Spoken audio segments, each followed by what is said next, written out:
French guard Hugo Besson has been one of my favourite prospects to scout during the 2022 draft cycle and has been featured in the top 20 of the majority of my big boards throughout the season. Hugo Besson initially gained draft buzz after leading the French LNB Pro B in scoring, and since joining the New Zealand Breakers has increased his draft stock from a possible late second or UDFA signing to a probable early second rounder. Today we'll take a look at what makes Hugo the best prospect in the Australian NBL and what he can provide long term for an NBA team. Besson stands at about 6'4" and 196 pounds, has just turned 21 as of making this video, and is projected to be an early to mid second round pick. On the season, Besson averaged a shade under 14 points per game, 2.3 assists per game, and while he was quite inefficient, he showed interesting volume from 3. The most definite skill of Besson's that will carry over to the next level is his spot-up shooting. Besson comes equipped with a quick, highly balanced release that extends out and beyond NBA range. In his 25 NBL games, Besson had at least 2 threes made in 60% of them, and had 8 in which he made over 3. Besson shot 36.1% on spot-up attempts, which is more telling of his inconsistency rather than his technical ability as a shooter.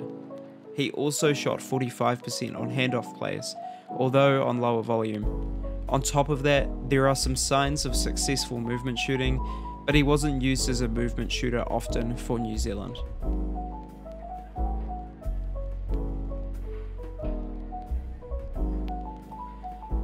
Hugo Besson is one of the better pull-up shooting prospects within this draft class. Mechanically, he's well aligned to the basket, being able to rise up off the dribble with limited rotation in his hips. His comfort in pulling up off the bounce adds dynamicity to his shooting and bolsters his threat as a spot-up shooter. Besson exudes confidence off the bounce and is able to create out of high pick and roll possessions with his one dribble pull-up shooting. Speaking of that confidence, when Besson heats up, the shot making can get nutty. He's a microwave scorer at his core and projects to be able to succeed as a late clock shot maker in the NBA. Besson doesn't create a crazy amount of space with his handle, but with the speed of his release and the pacing of his game, sometimes he doesn't necessarily need a ton of space. However, I do think there are limits to his shot creation ability for this exact reason. Consistency is the big drawback with Besson's shooting. He had nearly as many games going 6 for 11, 5 for 10 or 4 for 7 as he did 0 for 7 or 0 for 5. These are basic shots that he needs to hit more frequently early in his NBA career to stick in the league. The wide variance in his game-to-game efficiency is probably my biggest concern with him due to how fundamental it is to his skill set. Part of his inefficiency from deep can also be credited to his poor shot selection. Besson needs to cut early clock attempts and early game heat checks out of his diet and learn to work for easier shots.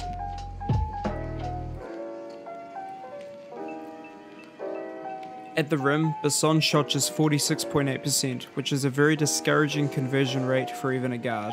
And while yes, his touch could do with improving in some instances, I think that number is mostly indicative of Besson taking awfully unnecessary attempts at the rim, rather than being a bad finisher or driver per se. On such attempts like you're seeing right here, it's unreasonable for him to make them with the tools that he has, and they aren't necessary to attempt in the first place.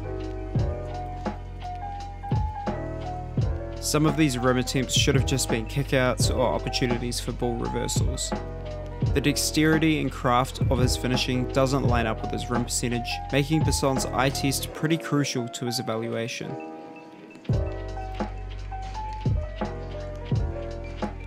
Besson's finishing might oddly be my favourite part of his game.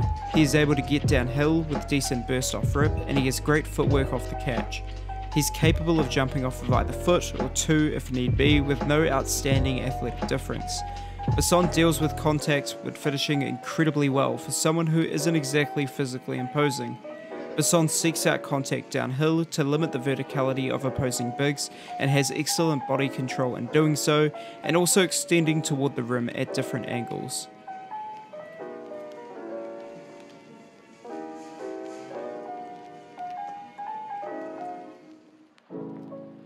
Besson's offhand finishing is a fun superlative within this draft class. His willingness and skill for finishing with his left hand opens room for more on-ball creativity downhill and creates opportunities for easy baskets at otherwise awkward angles for other players. Come to think of it, a case could be made for him being a better finisher with his offhand than his dominant hand.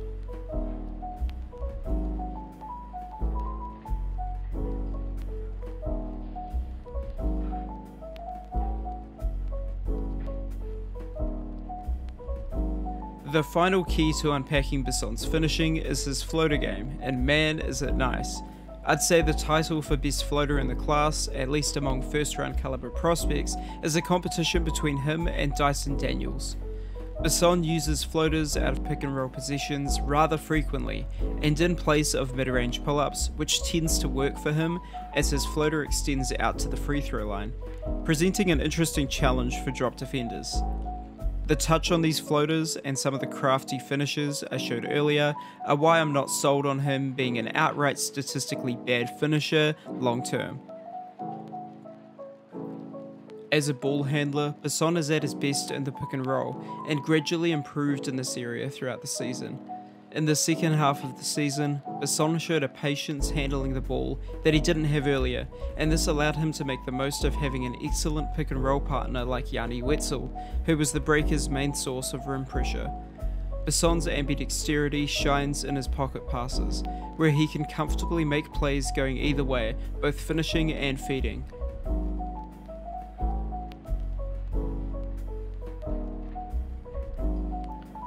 Every now and then, Besson would make a relatively advanced pick and roll pass outside of hitting the rollman in stride, showing a critical understanding of how the rolling rim pressure creates openings and displaying further development of his court awareness.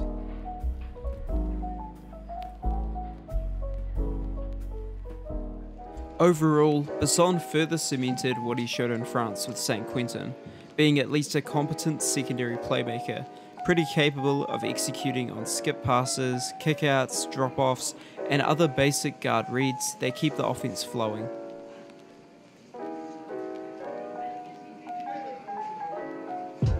Due to how guard heavy the New Zealand Breakers were this season, often running 3-point guards at a time on the court, they weren't a great environment to really gauge how Besson fares passing the ball. Regardless of that, he did show that he's a capable secondary playmaker. As mentioned before, Besson's shot selection clouds his proficiency as a playmaker, and he's still rather turnover prone, maintaining back-to-back 1.2 assist to turnover ratios.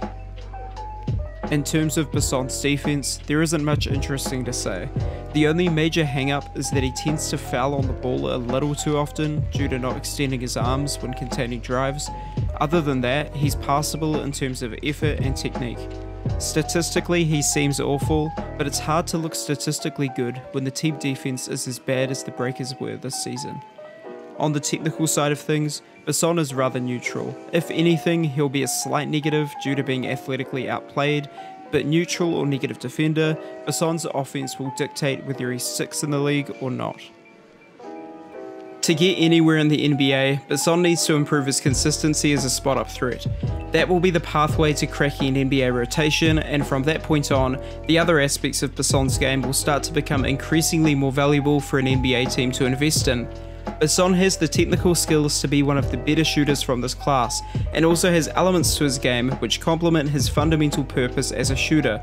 As at least a plus level spot-up shooter, Besson's ability to not only comfortably pull up off one dribble, but to also fully attack closeouts and finish at the rim from a variety of creative angles with his ambidexterity, body control and lengthy floater become all the more valuable.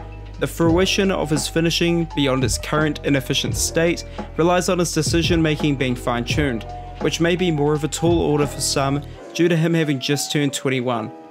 I don't think Besson creates enough space with his handle to be a consistent self-creator in the NBA, and so the shot creation is limited to late clock situations, which is interesting but also reliant on his spot-up game.